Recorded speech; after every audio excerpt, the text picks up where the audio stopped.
All right, welcome back to the deep dive. Yeah. Today we're going deep on a concept that is absolutely fundamental Okay. to understanding how societies work. And it pops up all over the place in psychology and sociology, on the MCAT, we're talking about culture. Think of it like the blueprint that shapes how we behave. And to help us break it all down, we have, well, he's back, I am. resident sociologist, anthropologist. That's me. Welcome back. Always glad to be here. So, You're right. Culture is so fundamental, and it seems simple at first, right. but it has these huge ripple effects, Right. Especially when you start thinking about all the different kinds of people that future doctors are going to work with. Oh, absolutely. So really, our mission today is to make sure we all really understand the core parts of culture Okay. and why they matter so much for anyone going into medicine. Perfect. So let's just get right to it. What is culture, like officially? Okay. What are the pieces that make up this societal blueprint? So at its heart, culture is really the set of beliefs and values. Okay. And the practices, even the symbols that everyone in a society kind of shares, and they use that as a guide for how to behave. Oh, interesting. It's like the operating system for the Yeah. whole group of people. Okay. And this blueprint comes from a few key things. Okay. So first you have beliefs. These are the ideas that everyone agrees on about what's true, about what's real in the world, right? Then you've got values, and this is what the society thinks is important. Yeah. Good, desirable. And then language is super important. I mean, it's the system of symbols, spoken and written, Right. that we use to talk to each other and to pass on all that cultural knowledge. Makes sense. We also have rituals. Okay. These are like the formalized behaviors, often repeated, that have symbolic meaning, and they reinforce social bonds. Yeah, okay. And finally, you have symbols themselves. Okay. And these are objects or gestures or images that have a specific meaning to people who share a culture. Wow, so it's like this really intricate system. It really is, yeah. It's not just an abstract idea, right? Yeah, no, not at all. This blueprint actually affects Absolutely. how we see ourselves, how we connect with each other, Yeah. how we understand everything around us. Exactly. These elements are always shaping who we are, both individually and as a group. They guide us in how we build relationships, what we think is important in life, Yeah? even how we react when we're in a new environment. Oh, okay. Like imagine someone moving from a small town to a big city. Yeah, totally different. All the noise, the fast pace, Right. even something simple like making eye contact. Yeah. That could mean different things, Yeah. and they might need some time to adjust. Yeah. That's culture shaping their experience in real time. That's a great way to think about it. Speaking of symbols, let's do a little pop quiz. Oh, okay. Get you thinking like a sociologist. Which of these would be considered a symbol in sociology? A handshake. B, a heart emoji. C, a national flag. Or D, all of the above. What do you think? I'm going to go with D, but I want to hear why. You're absolutely right. It is D. Okay. All of the above. And what's really cool here is that a symbol only has power Yeah. because everyone in the culture agrees on its meaning. Oh, that's interesting. So a handshake, it could be a greeting, an agreement, a goodbye, Right, depending on the situation. even like making up after a fight. Right. The heart emoji. In our digital world now, Yeah. instantly means affection or love, but that's a meaning we all decided on. Right. We created that. We created it, yeah. And a national flag. Oh, yeah. That's a powerful one. It's Yeah. full of history, political ideas, shared feelings for the people it represents. Wow. The same exact object or gesture can Ah. mean total different things depending on who's looking at it and their cultural background. So it's not about like the thing itself. All right. It's about what we It's the meaning. collectively decide it means. That's really fascinating. Yeah. Okay, let's go a little deeper into the different parts of culture. What's the that? difference between material and symbolic culture? This is really useful for understanding how cultures express themselves. Okay. Material culture is all the physical stuff that a society makes and uses Okay. and values. So that's everything from tools, clothes, technology, buildings we live in, even the food we grow and eat. Okay. These are the physical things that represent our culture. Symbolic culture is the intangible stuff. It's not physical. It's things like language, our beliefs, our values, norms, morals, even the stories we tell each other. Okay, so to illustrate the difference, Sure. can you give us an example? Think of a wedding ring Okay. as a physical object. It's just a piece of metal. Right. That's material culture. Yeah. But for the couple exchanging it, Yeah. and for most people in their culture, It means so much more. Yeah, it symbolizes. It symbolizes love, commitment, fidelity, the whole idea of marriage in society. Right. That meaning, that shared understanding, that symbolic culture. Wow. So the physical ring becomes important because of the beliefs and values that are attached to it by the culture. That makes a lot of sense. Now, societies are always changing, right?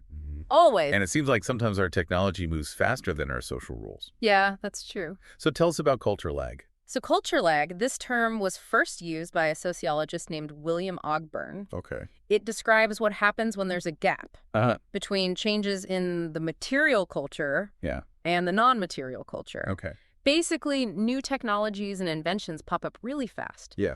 But our values, our laws, our ethics, our social customs, they take a while to catch up. Right. So can you give us a real-world example of culture lag? Absolutely. Look at smartphones and social media. Okay. The technology spread like wildfire. But we're still figuring out how to behave online. Yeah. What's okay to share, how it affects our mental health. Right, the etiquette. Yeah. The rules, even the laws around online stuff, they haven't kept up. Yeah, we're still figuring all that out. Right. So when you see debates about data privacy or how social media affects teens, that's often culture lag playing out right in front of us. Right. Our tech is way ahead of our understanding of how to use it responsibly. That's so true. It's happening right now. So what happens when we run into a culture that's totally different from ours? That feeling of being lost and uncomfortable, that's culture shock. Culture shock is that feeling of confusion. Okay. Anxiety, even distress. When someone is suddenly thrown into a culture where everything is different from what they're used to, the norms, the values, the symbols, the behaviors, it can affect everything in their daily life. Oh, wow. From basic stuff like food or personal space to more subtle things like body language or understanding social hierarchies. It sounds like it could be really overwhelming. It definitely can be. Everything you thought was normal and predictable suddenly feels strange and confusing. It's like the rules you've learned your whole life don't work anymore. That's a good way to put it. So when different cultures come into contact, there are a bunch of ways those interactions can go. Let's talk about some of them. Right. Assimilation, multiculturalism, and the idea of subcultures. What are the key differences here? Especially for the MCAT.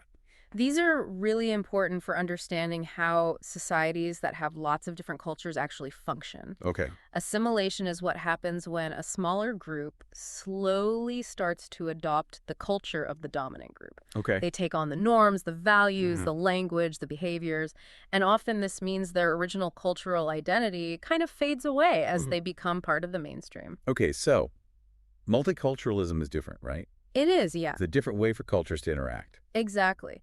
Multiculturalism recognizes and values the fact that there are all these different cultures in a society. And it promotes the idea that everyone can coexist peacefully and respect each other. It's like a mosaic where each piece is different and beautiful on its own, but together they make a bigger picture instead of a melting pot. Right. Where everything is supposed to blend together and become the same. Okay, so where do subcultures fit in?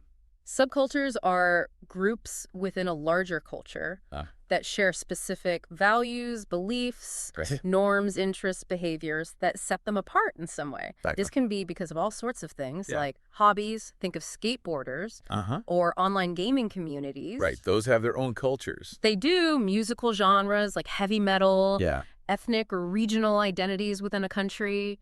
Even jobs. Interesting. Subcultures exist within the bigger dominant culture, but they have their own unique elements and ways of expressing them. Okay, and then there's countercultures. It sounds like they're kind of pushing back against the mainstream. They are. Countercultures are also groups within a larger society. Right. But unlike subcultures, they actually reject the norms and values of the dominant culture. Okay. And often even its core institutions. Wow. They usually want a totally different way of life that challenges the mainstream, the counterculture movement of the 1960s. All right. With its rejection of consumerism, social hierarchies, the Vietnam War. Right. That's a classic example of a counterculture trying to change society's norms. So they're not just different. No. They want to change things. Exactly. Okay. That difference between subcultures and countercultures. It's a big one. It is. Okay. Quiz time again. See if you got it. Which one of these best defines a counterculture? A, a group that blends right into the larger society. B, a group that promotes multicultural values. C, a group that rejects mainstream norms and values. Or D, a group that just has different tastes in music and clothes. What do you think? Definitely going with C. They actively reject the mainstream. You got the key word is reject. Yeah. That's the opposition that makes a counterculture. A, B, and D. Those describe other ways that cultures interact, but a counterculture is all about pushing back against the norm.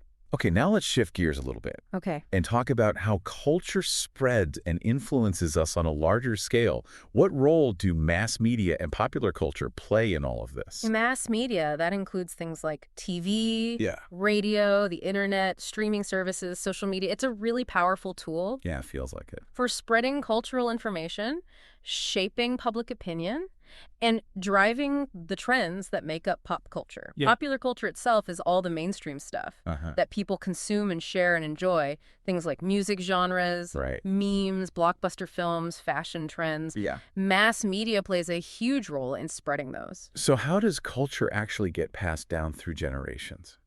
That's called cultural transmission. Okay. It's how we learn and pass on cultural knowledge, values, beliefs, practices, from older generations to younger ones. And this happens through different agents of socialization, things like family, schools, religious groups, Right. community groups, and of course, mass media. It's everywhere. It is. We learn our culture through these interactions Yeah. and influences throughout our whole lives. And cultural exchange isn't limited to just one society. Nope. Cultures are constantly interacting and sharing ideas across borders. Exactly. That's cultural diffusion. Okay. The spread of cultural elements. Yeah. Ideas, innovations, practices, beliefs, even material things.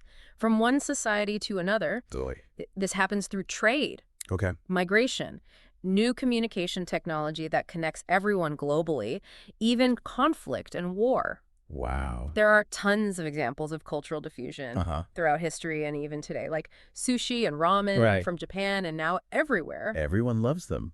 Or yoga and mindfulness becoming popular in the West. Those are all examples of cultural diffusion. It's really amazing to see how connected cultures all over the world have become. It is. Okay, last but not least, let's zoom out and think about evolution.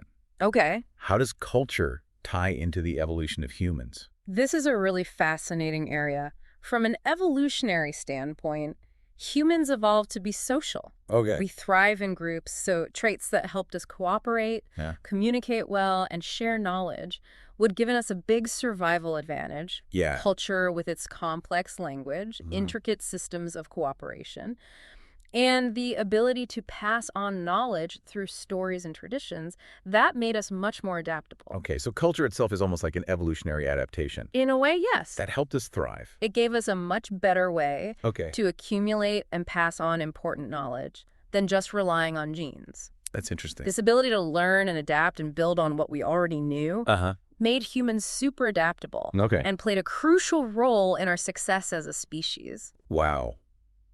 This has been such a thorough and insightful look at culture. Just to recap the key points for our listeners getting ready for the MCAT. Right. We define culture and its main elements: beliefs, values, language, rituals, and symbols. We explain the difference between material and symbolic culture.